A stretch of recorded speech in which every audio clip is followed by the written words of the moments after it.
Écoutez-moi bien. Les évangiles ont été rédigés de la même manière qu'un journaliste se promène.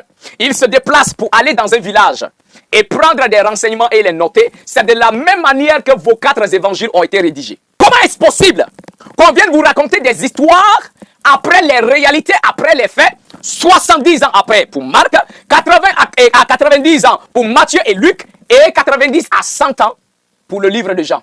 Et vous avez ça fièrement, et vous pensez que c'est l'histoire authentique du Christ que vous avez.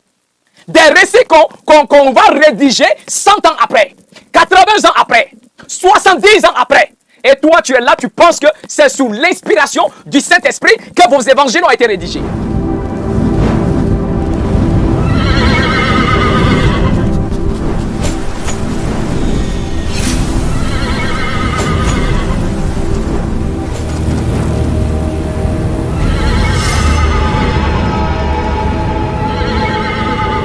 Bien-aimés frères et sœurs, grâce et paix sur vous au nom du Mashiach notre Adon. Bienvenue au sacerdoce du Nazir, la voix sainte.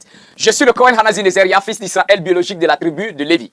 Alors mes bien-aimés, je veux vous parler aujourd'hui des 4 évangiles que Rome vous a donnés. Aujourd'hui, je vous parlerai de la rédaction des 4 évangiles. Vous savez, la plupart des pasteurs, je répète bien des pasteurs, ne savent même pas en quelle période les évangiles qu'ils ont là, les évangiles falsifiés là, ont été rédigés. Oh, j'ai écouté quelqu'un, je parlais avec quelqu'un un jour qui me disait que non, les 4 évangiles ont été écrits sous l'inspiration du Saint-Esprit. Il parlait tellement avec assurance de quelque chose qu'ils ignorent. Et là, je vois que la plupart des chrétiens, des pasteurs, ignorent même la rédaction, la date de la rédaction, bien sûr, de ces évangiles. Alors, c'est ce que nous allons essayer de décortiquer aujourd'hui. Je répète bien, les évangiles, les 4 évangiles que vous avez, sont des copies falsifiées du véritable évangile du Christ. Nous allons commencer par le livre de Marc, parce que Marc, l'évangile de Marc est le premier évangile qui avait été rédigé à la fin des années 70. C'est-à-dire, l'évangile de Marc est écrit 70 ans après la mort et la résurrection du Christ. 70 ans après les événements sur la vie du Christ. Marc écrit 70 ans après les réalités, après les faits, après les événements. Je repars encore. Le livre de Matthieu et puis le livre de Luc vont venir après l'évangile de Marc, bien sûr. 80 ans à 90 ans après. Et le dernier évangile que vous avez, qui est l'évangile de Jean, lui, il a été écrit 90 ans à 100 ans après les événements. Comment est-ce possible qu'on vienne vous raconter des histoires après les réalités, après les faits, 70 ans après pour Marc, 80 à 90 ans pour Matthieu et Luc, et 90 à 100 ans pour le livre de Jean. Et vous avez ça fièrement, et vous pensez que c'est l'histoire authentique du Christ que vous avez. Des récits qu'on va rédiger 100 ans après, 80 ans après, 70 ans après. Et toi, tu es là, tu penses que c'est sous l'inspiration du Saint-Esprit que vos évangiles ont été rédigés. Écoutez-moi bien, les évangiles ont été rédigés de la même manière qu'un journaliste se promène. Il se déplace pour aller dans un village et prendre des renseignements et les noter. C'est de la même manière que vos 4 évangiles ont été rédigés. Parce que ce que vous ignorez, aucun des rédacteurs de ces 4 évangiles n'ont été disciples du Christ. Si quelqu'un vous dit, je répète, si quelqu'un vous dit les auteurs des 4 évangiles étaient des disciples du Christ, la personne est un menteur et un fils du diable. Parce que les auteurs de ces 4 évangiles n'ont jamais vu le Christ de leurs yeux. Celui qui est là quand on dit l'évangile de Matthieu, ce n'est pas le Matthieu qui a été disciple du Christ. Son nom en hébreu qui est Matityahu. Le Jean qu'on vous parle là, ce n'est pas le disciple qui a été avec le Mashiach, qui est appelé Yahuhanan, qu'on va traduire son nom par Jean. Alors ces 4 auteurs-là n'ont jamais connu le Christ. Mais comment ils ont écrit les évangiles?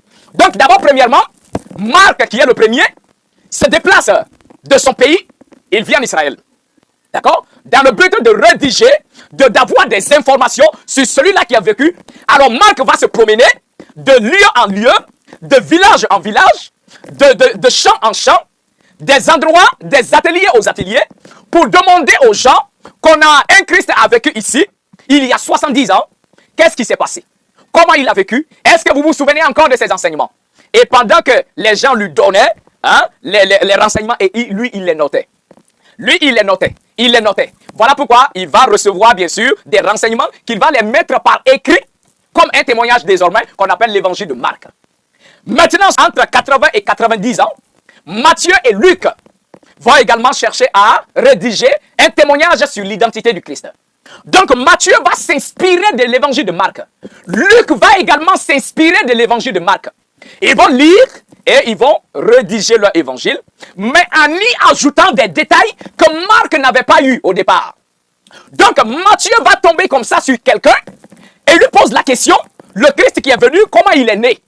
Et la personne lui raconte que non, le Saint-Esprit est descendu sur Marie et quand l'ange est venu, il a dit que il sauvera son peuple de ses péchés et que Joseph est son père adoptif qui n'a jamais couché avec la Vierge Marie et puis le Christ est né. Les renseignements que celui-là lui donne. Et lui, il prend, il écrit. Il écrit tout naturellement. D'accord? Et puis il quitte là, il continue encore davantage. Il va voir des personnes pour essayer de rédiger bien sûr la généalogie du Christ. Alors celui-là lui donne d'autres renseignements pour lui dire que voici la généalogie du Christ et on trace la généalogie du Christ pour venir tomber sur Joseph. Celui-là dit que bien sûr que Joseph est son père biologique parce qu'on ne peut pas établir la généalogie de quelqu'un sans passer par la personne par qui il a un lien de sang. Quand on parle de généalogie, on parle de génétique. D'accord? Et quand on parle de génétique, on parle d'un lien de sang. Donc Matthieu rencontre quelqu'un qui va lui renseigner que le Christ est né sans relation sexuelle. Il tombe sur quelqu'un d'autre, la personne lui renseigne en lui disant que voici la généalogie du Christ. Et celui-là lui dit que bien sûr, il a vraiment eu un père et on retrace sa généalogie. Donc Matthieu prend les deux, il les met ensemble. Maintenant, à vous d'analyser. D'accord? Il ne vous dit pas que voici un récit de confiance absolue. Il ne vous dit pas que c'est un récit de foi. Mais ce sont des témoignages rassemblés qui peuvent se contredire. Maintenant, à vous de faire vos analyses pour voir. Et Luc également il va également s'inspirer de l'évangile de Marc pour pouvoir écrire son évangile, bien sûr, en lui ajoutant des détails que Marc n'avait pas. Vous avez compris?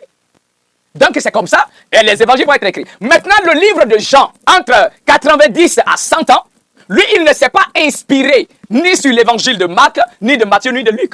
Lui, il a eu ses propres renseignements à lui. Et c'est ce qu'il va rédiger.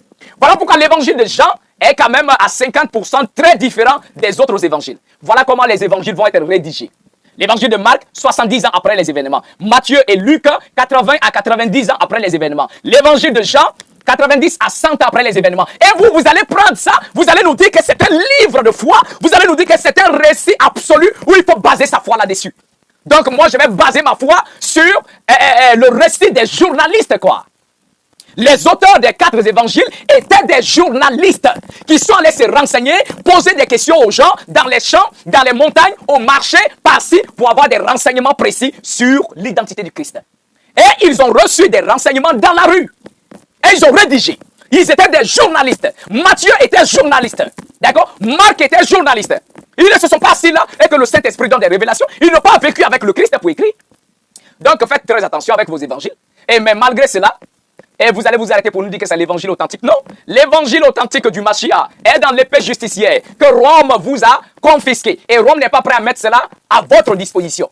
Mais l'Éternel Tout-Puissant, nous en tant que Juifs, Israélites biologiques, nos pères ont continué à nous donner les livres qu'il faut. Afin que notre peuple ne s'éteigne jamais et que la vérité ne disparaisse pas sur terre. Alors mes bien-aimés, si quelqu'un veut bâtir sa foi absolue sur les récits des journalistes que vous appelez vos évangiles là, ça n'engage que vous. Ou on vous dit que quelque part là, et j'ai déjà fait un enseignement là-dessus, les 4 évangiles vous racontent l'histoire de Christ, surtout sa résurrection, de façon contradictoire. Les écrits vous disent que, non, d'un côté, il n'a pas eu de relation sexuelle. Mais d'autre part, on vous dit qu'il est né d'un père biologique. Maintenant, vous voulez croire quoi? Revenez à la vraie identité, à la vraie parole de l'Éternel, car la parole dit, le Christ même avait dit, que son Père lui a donné le pouvoir de donner la vie éternelle aux hommes. Or, la vie éternelle consiste à connaître l'Éternel et à connaître l'identité du véritable Christ. Si toi, tant que tu n'es pas arrivé à connaître le véritable Christ, tu n'auras pas la vie éternelle.